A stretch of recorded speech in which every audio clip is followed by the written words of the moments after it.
always tell team members, you need to be a cheerleader for your practice. The patients have a choice. There's so many dentists all around. Why would they choose you? Why would they stay in your practice? I know that sometimes the phone can be an interruption, but no matter what, you've got to answer that phone like you are happy to be alive, and then adjust the tone according to the person on the other end.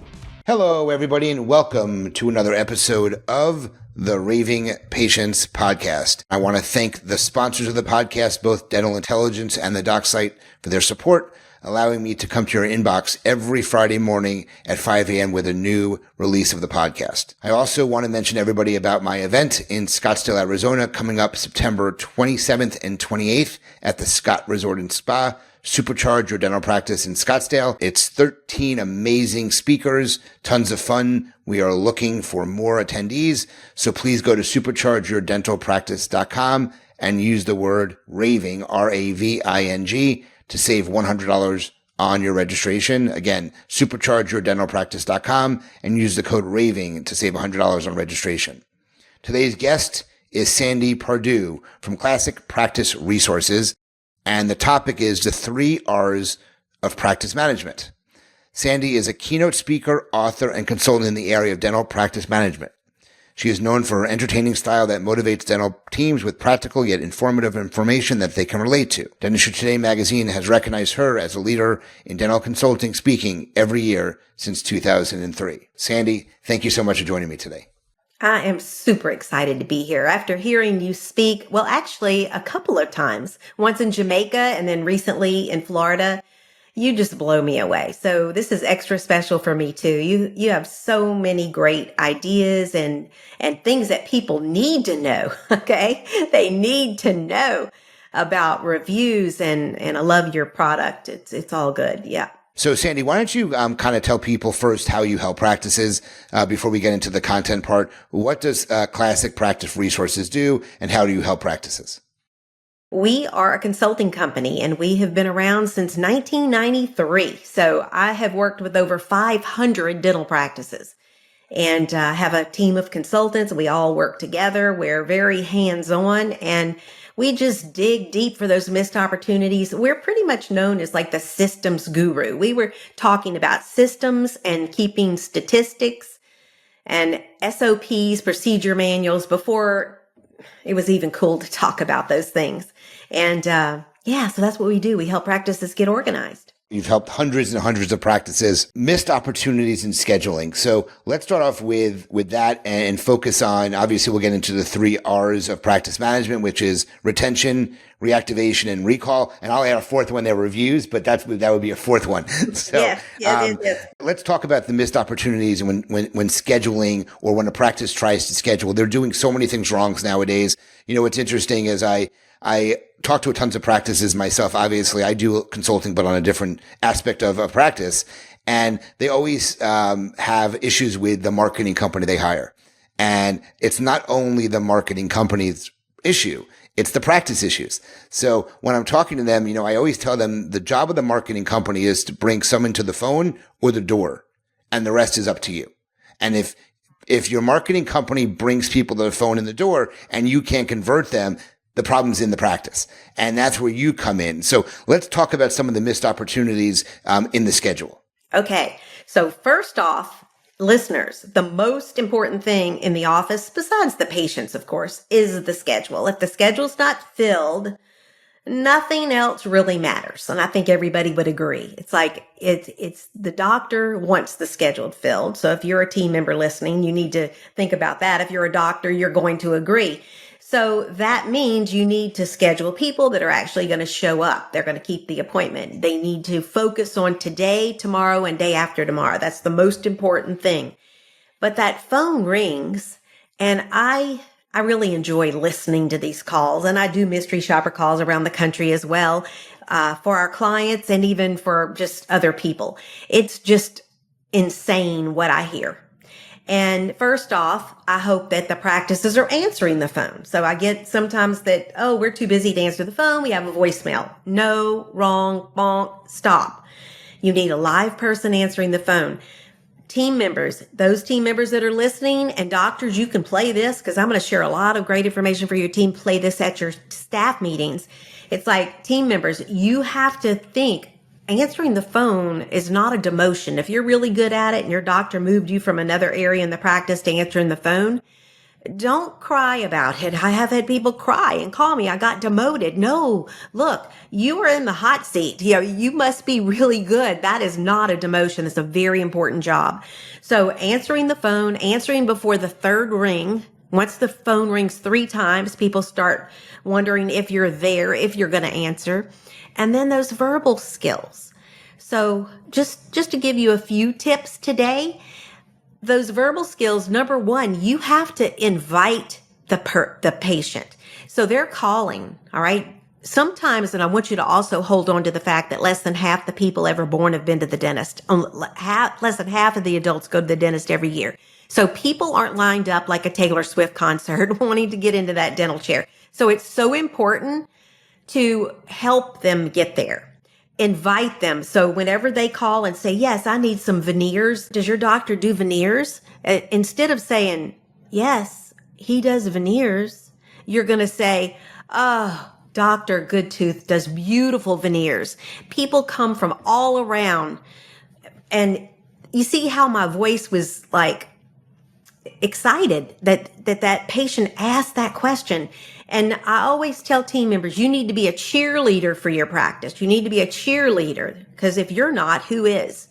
That the patients have a choice. There's so many dentists all around. Why would they choose you? Why would they stay in your practice? So I think that team members need to really think about that. So whenever they call and it's like, oh, does the doctor do all on fours? Does doctor do implants? It's like, what are you going to say?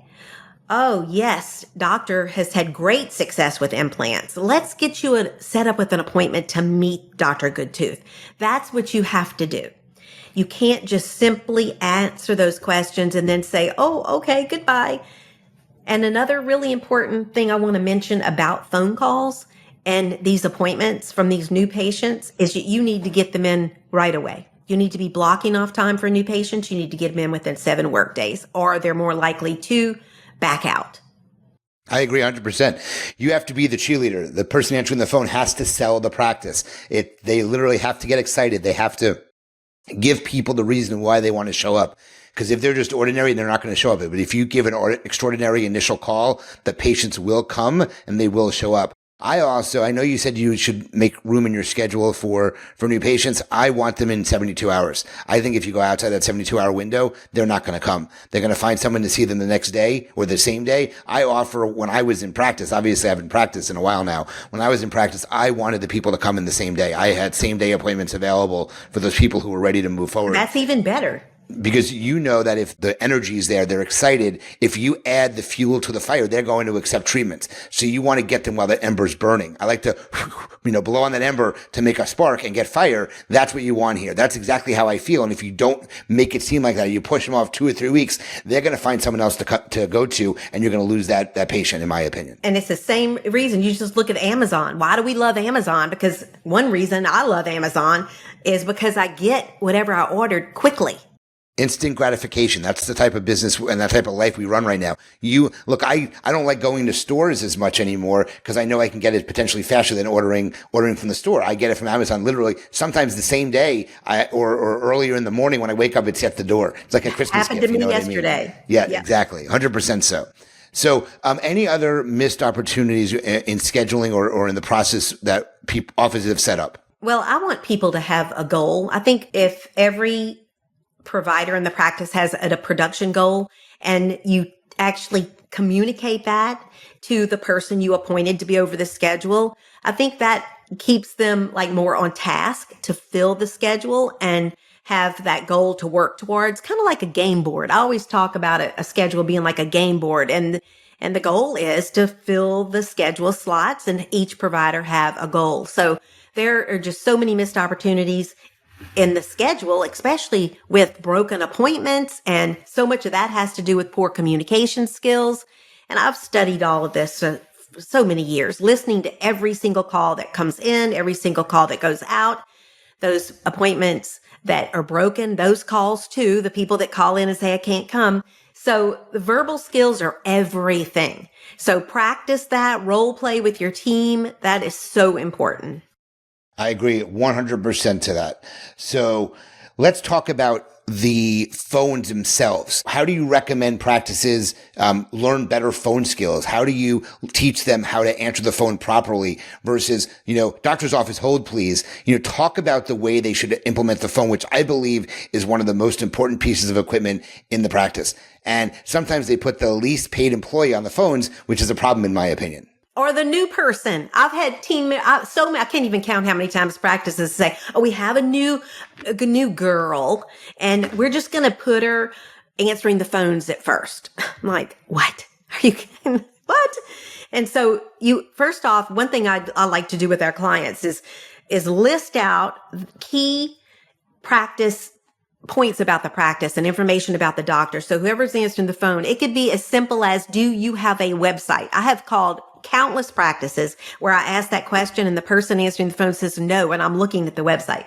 So there's certain things like about the practice. It could be as simple as the address or, the email address, and just so that whoever's answering the phone has access to that and they know, okay, those basic things.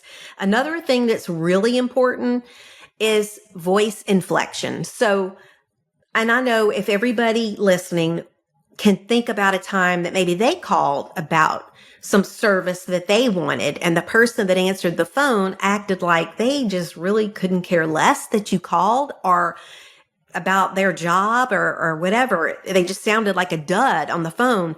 And I know that sometimes the phone can be an interruption, but no matter what, you've got to answer that phone like you are happy to be alive. And then adjust the tone according to the person on the other end. So in dentistry, it could be somebody that's new to town and they want to come in and they're excited that you answered the phone and to find a dentist. But then you could also have people in pain. And so when people in pain call and you answer the phone, Dr. Goodtooth's office, this is Sandy, how may I help you? And they're like in pain on the other end. You can't just keep being that cheerleader, right? You're a cheerleader for the practice, but your tone is going to match theirs. And they are going to relate more to you if you remember that. And also, as far as being a cheerleader for the practice over the phone, you've got to believe you work for the best dentist. You've got to believe that you have the best team there.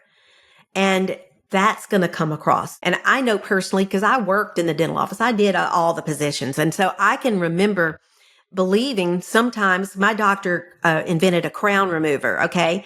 And it's like, I knew like this person wanted to save a bridge that was only a year old, but needed a root canal underneath. And I thought, oh my God, thank goodness this person called us. And so when somebody calls and they're in pain, thank goodness, I'm so glad you found us. We're going to be able to help you. You see, and that's how you're communicating. It goes a long way. And so once you get these basic verbal skills down, and I hope you guys are writing them down, like inviting the patient in, let's get you scheduled. I'm so glad you called us, and ending the call. Oh, that's so important. The way you end the call, that verbal skill. I'm looking forward to seeing you tomorrow at 4. I can't wait to meet you in person or something. And just write down these basic verbal skills and role play them and practice them at your team meetings. Agree 100% to everything you just said. So let's move into the 3 R's of practice management. I mentioned them when we did the intro: retention, reactivation, or recall. And I'll add a 4th one, which is reviews. But let's talk about each of those things. Let's talk about retention. Okay. Well, here's the thing. Most practices, those are all systems, by the way. You need a system for each one of those.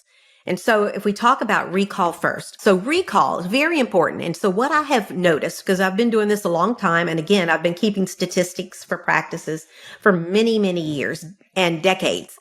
And so I noticed once we had more automation, which I love automation. I'm not talking against automation. I want to be very clear. But I noticed, this is an observation, right? When you have all these clients and you watch their stats, that retention started going down. That a lot of times what happens is the practices give the recall to the third party. Okay. Which you should be letting them do these things. Okay. Of course, this is 2024. So but you need to have an eye on it as well. Okay, I'm going to give you a really quick example. Last week, I got a text, and I only remembered the text until this morning when I was about to jump on and do this, that said I was due for my hygiene appointment. I was pulling up to a restaurant to have lunch with a friend. I never have seen that text again or thought about it one more time. I did see an email, but I was looking for an invoice and I quickly just ignored it. So my point being, you need a recall process. One other thing about the automation, that when I ask seminar attendees, my clients, the front office teams, tell me how many times does the third party company reach out and what are they saying? And I get this blank stare. They don't know. They don't know.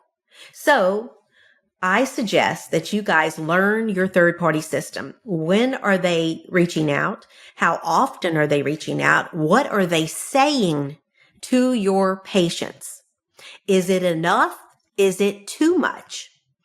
And you need to adjust and know what they're doing. And I'm going to tell you that don't just automate everything so that you lose that personal touch. You might need to call the patients. Okay. I would appreciate a phone call.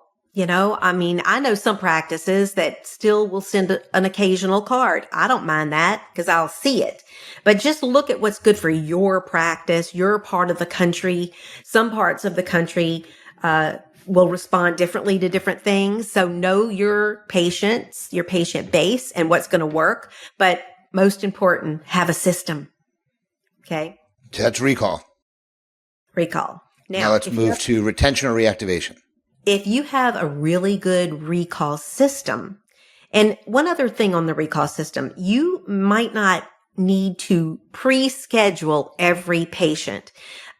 Ask your front office team how much time they're spending every single day filling the schedule because people fell off because they made the appointment 6 months earlier. Just find out. I know the answer to that because about 20% of those pre-scheduled patients usually do fall off the schedule. So in other words, not every person should be pre-scheduled 6 months away. They're going to result in a broken appointment. So before you give an appointment, that precious appointment time to any patient, make sure that you are looking at their previous broken appointment history. It tells a story because I've monitored these broken appointments and I look and I see they have 13 previous broken appointments. Yeah, 13, 9, 11. So you want to make sure you're looking before that hygienist pre-schedules that patient in the chair to see what their history is in the practice. And those people would receive a call or a recall email when it's time for them to come in, and they can be trusted at a shorter notice. Okay. So then we're moving on over to retention. So retention in what I see, and I was just looking at it. I did a practice analysis on Friday with the practice. Retention, 63%. Okay. I see them at 50%, sometimes 45%. And then here's the kicker. Most practices don't even know what their retention is. Now, I know that Dental Intel is a sponsor. If you're using Dental Intel, guess what? That system's going to tell you what your retention is. So you need to pay attention to that statistic. But you know what? Again, I give these lectures. I look out into the group and I say, raise your hand. I have a Starbucks gift card for $5. If you can tell me what your retention is, you know what? They cannot tell me. Most people don't know that. They know one thing. They know a couple of things, but the big thing they know is how many new patients they get. Exactly. So how many people are staying? And then some of you listening might not know what I mean by retention. So I mean, if 100 people are coming into your practice and you have 60% retention, only 60 are coming back. So that is scary. But it's real. Let me tell you, the highest I've ever seen is 85% retention. That's the highest I've ever seen. And what's the best number for that? If you were looking at your retention, you just said 85%. 75, I'd say, you know what? You have a good recall process and your team is really on top of it. I did see an 83% recently, and that was really, I was like, Yeah. So you got to know every part of it. So that's the only way you're going to retain people. So know your retention, know your recall effectiveness and how many people are staying. Is your back door open? And then if your retention is low, then you got to go back to that recall system and evaluate. And then of course, when you find out how things are going, you might need to do reactivation. And there's different reactivation projects. I know that Dental Intel does have a reactivation part of their system. So you need to utilize that. And I have found also that sometimes old-fashioned snail mail postcards as a project can help if you do it along with those automated systems like Dental Intel. You will have a really great result. And I've seen like anywhere from 9 to 19 to 20% of those patients that fell through the cracks actually return. Okay, they'll actually return to the practice if you take time to do those reactivation projects. But here's the thing that most practices do. And you want to make sure your automated systems continue to communicate with your patients after 18 months. So I have found that happens like once 18 months passes, these automated systems will quit communicating with your patients. And I'm here to tell you that for patients, because look at the stats, less than half go to the dentist every year. That goes really quick. And they might still think you're their dental practice, but you have written them off. So don't do that. I always say, as long as they have blood flowing through their veins and they never called and said, I'm not coming back, send something to them, whether it's a holiday card, a birthday card, a reactivation card, or emails. Don't give up on them. They'll come back. They need a dentist. They have teeth, right? I want them to go to you. Got it. So what are some of the key KPIs? You mentioned, retention is, the key number is 75. The highest you've seen is 85. But what are some of the other KPIs that they should be looking at, specifically if they're using a product like Dental Intel or any of its competitors, which I know you recommend they use something because they have to know their numbers here. But what are some of the other key KPIs that they should be looking at to make sure that a practice is running efficiently? Well, of course, you've got new patients, production, collections. And everybody should be collecting at least 98% of their adjusted production. I think that's very important. Then I think you can move. There's a lot of missed opportunities in hygiene. You want to make sure that you know the 4,000 codes, that there's actually patients are coming in and, people are like, oh, well, we haven't had any kind of perio program. Well, if somebody's had a perio program for 5 years, well, they're going to see that number more at 30% range. If you're new to implementing something like that in your practice, you might start at 15 to 20% as a goal. You want to make sure that you guys are watching your accounts receivable and the aging of it, the aging of the insurance. Every week, somebody needs to be calling those insurance companies to check on past due claims and watching the AR balance. You never want it to be over 1 month's production. So if you're watching those basics, I think that's really important. I personally because I think marketing is important and there's different types of marketing. So your recall system is marketing, but also you could send thank you letters or emails to patients that refer other patients. I can't believe that is something that has dropped out. I know that if I get something like that, even from my insurance agent, that motivates me to want to send more people. So I think that's even a good statistic to keep. And broken appointments. And Dental Intel is going to also watch your percentage of time filled. I think that's so important.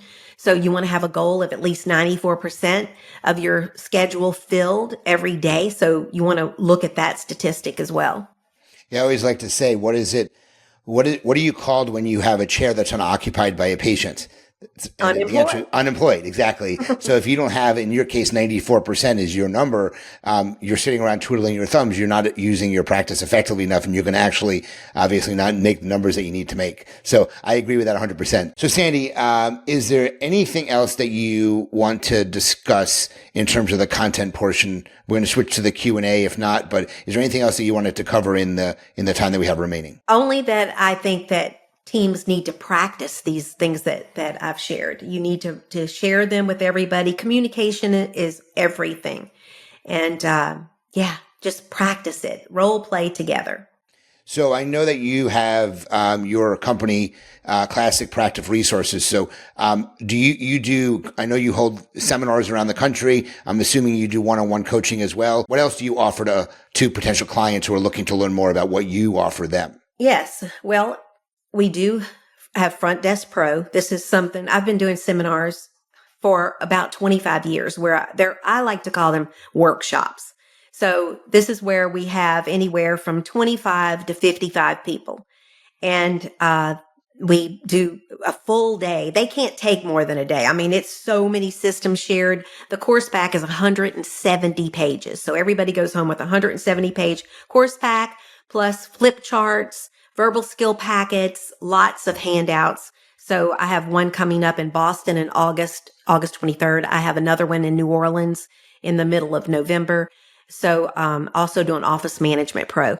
And consulting, yes, one-on-one. We have our clients that come in. They were here week before last, very hands-on programs. And I do free practice analysis as well.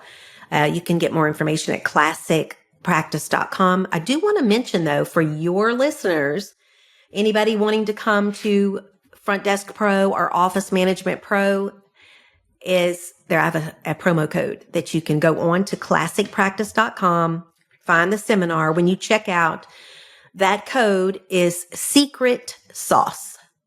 Secret Sauce is the code. Yes, for $100 off. Got it. Perfect. So Sandy, let's switch gears here. And for those that have not listened to my podcast before, I actually use a iPhone app called Podex. It's a deck of cards, all business related. It's called The Hustle, actually. And I do this with all the guests. We're going to go over like 8 to 10 questions, and then we'll finalize the podcast. So first question, Sandy, what habits have helped make you successful? Keeping a things to-do list. That's really good. So you keep a to-do list. Usually one of the questions is, do you keep a to-do list? So I'll skip that one if we hit that one. So, all right, here. This is a tough question. If you had to open up a lemonade stand tomorrow, what would you name the stand? Refresher Lemonade. Oh, no. Refresher Lemonade. Okay. All right. Freshen up with lemonade. Freshen up with lemonade. Okay. What would you say are the top 3 skills that someone needs to be a successful entrepreneur? Communication, number 1. Okay. I know that's broad, but communication, energy, and a good attitude. Perfect. Do you keep a journal, and does it help you? I have, but I do not currently have a journal, but I am a note taker now. I do have, I have communication logs that I keep. What motivates you? I wish I knew, because I am really motivated. I think life. I'm motivated by life and people. Got it. Who do you look to for advice or mentorship? I have a mentor. He's Dr. Robert Westerman, 87 years old, and his wife, who is a genius, Peggy. They're my mentors. I'm having dinner with them tonight. Great. Do you have time telling people no? No, I don't have a problem with that. A lot of people do. So what is the number one thing people are always asking your help with? Employees. Describe Mondays for you in one word. Busy. Got it. Do you have a favorite business podcast? Well, my own. Dental Drill Bits. Yes. What is something that you've read online recently, or in a book recently that has inspired you? Well, I do love John Gordon. And I just got through reading No Complaining Rule. And that has really inspired me. And it's going to help a lot of my clients, actually. His approach to, if you've got a complaint, you need to bring a solution. Got it. What profession do you think is the most undervalued today? Dentistry. Good answer. 2 questions left. What is your favorite book, or a book you recommend everybody read? The Energy Bus by John Gordon. The Energy Bus by John Gordon. Write that down, guys. The Energy Bus by John Gordon. And last, but not least, either business or personal, what is one subscription you can't live without? Well, on Netflix, it would be one. And Amazon, too. And Amazon. Amazon Prime. Cannot make it without Amazon. What's interesting is, we moved to Florida 4 years ago, and prior to that, my wife really did not use Amazon all that much, believe it or not. When we moved down to Florida, she's become like an Amazon addict, and literally every day that she orders something on Amazon, it's like the next best thing for people who like to shop. So, all right, Sandy, how can people get in touch with you if they have any questions? You have an email address or phone number you want to provide them? Yes, classicpractice.com. That's like a classic car, practice the piano.com. And you can check us out on our website. You can call my office. Our numbers are there. You can call my cell, which is 225-253-4925. I'm available 7 days a week. I talk to people all the time. And what's your best email for you, Sandy? Sandy, and that's with a Y, Sandy at classicpractice.com. Well, Sandy, this was awesome. Thank you so much. I'm glad we finally got to do this. You really gave some great, easy, simple advice to practice owners who are listening. If you are one of these owners or a dentist and you wanted your colleagues to listen to, please let your colleagues know about this episode with Sandy Pardue from Classic Practice Resources. Please contact Sandy if you would like her help. She gave her contact information multiple times. You can also go there and register for $100 off for Front Desk Pro with the code Secret Sauce as well. So again, like us, review us, tell everybody about us, keep listening, keep promoting us. Remember about my event called Supercharge Your Dental Practice, September 27th and 28th in Scottsdale, Arizona at the Scott Resort and Spa. Use the code Raving to save $100 on registration at superchargeyourdentalpractice.com. And again, I want to thank the sponsors, both Dental Intelligence and the doc sites for their support. Sandy, you were amazing. Thank you so much for joining me today. And we will talk to everyone soon. Remember, your reputation matters. Take care, guys. Thanks again, Sandy. Bye-bye.